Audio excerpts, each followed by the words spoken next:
1967 से ये हम जब ने चार्टर ऑफ डिमांड दिया था भारत सरकार को, तो उस समय से लेकर के और उसको हमने 1960 में जो प्राइस इंडेक्स है कंज्यूमर प्राइस इंडेक्स, उसको भारतीय मजदूर संघ की देन है, उसको हमारे देश में नहीं होना चाहिए, इसलिए हम उसको विरोध कर रहे हैं। IR इसलिए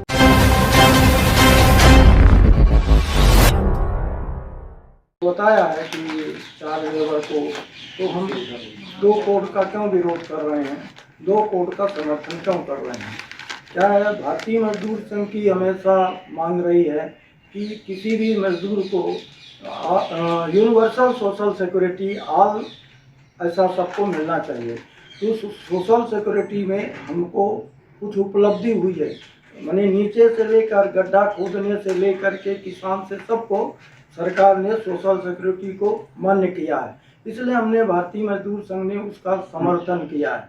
दूसरा, वेज को संहिता 2020 इसको इसीलिए किया है कि अभी जो हम सरकार को बात करते थे कि मिनिमम वेज आज नीड वेज होना चाहिए और डिफर्ड वेज होना चाहिए।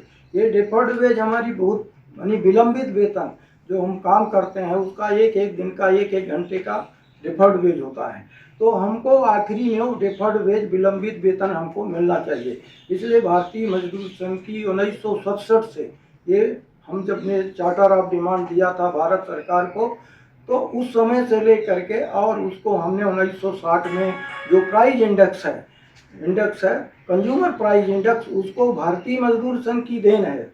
और इसके बाद बोनस भी भारतीय मजदूर संघ की देन है। 74 की जो रेलवे हड़ताल हुई, फिर 75 के बाद 77 में लोगों को कल्पना नहीं थी कि भारतीय मजदूर संघ क्या करेगा, लेकिन भारतीय मजदूर संघ ने लड़ते लड़ते ये किया।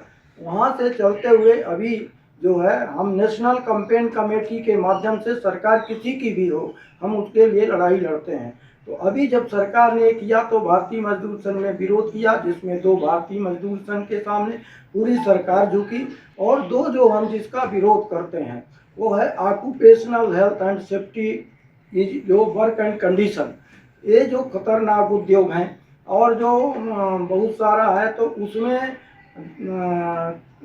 शर्तें हैं, उस OILO की शर्तें हैं, वर्ल्ड WHO की शर्तें हैं, उसको हमारे देश में नहीं होना चाहिए, इसलिए हम उसको विरोध कर रहे हैं। IR इसलिए विरोध कर रहे हैं कि पहले 100 था, यानी एक इंडस्ट्री पर अगर 100 मजदूर काम करते हैं तो उसको कोई भी सरकार होगी बिना परमिशन के नहीं कर सकती है। अब 100 से बढ़ा करके 300 कर दिया है, इसलिए भारतीय मजदूर क्योंकि 100 जहाँ रहता था हम आसानी से बात करते थे, अब उसको और बढ़ा दिया, 300 कर दिया है। तो कोई भी सरकार या कोई भी एम्प्लॉयर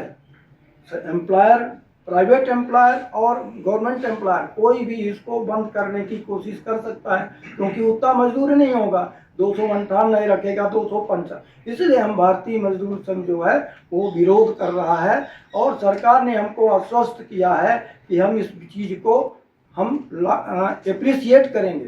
दूसरा, जहाँ 10 मजदूर पहले काम करता था जिस इंडस्ट्री में, तो उसको सब प्रकार की सुविधा तो दिया, लेकिन वो कुछ कभी भी बंद कर सकता, उसका इंस्पेक्शन नहीं होगा।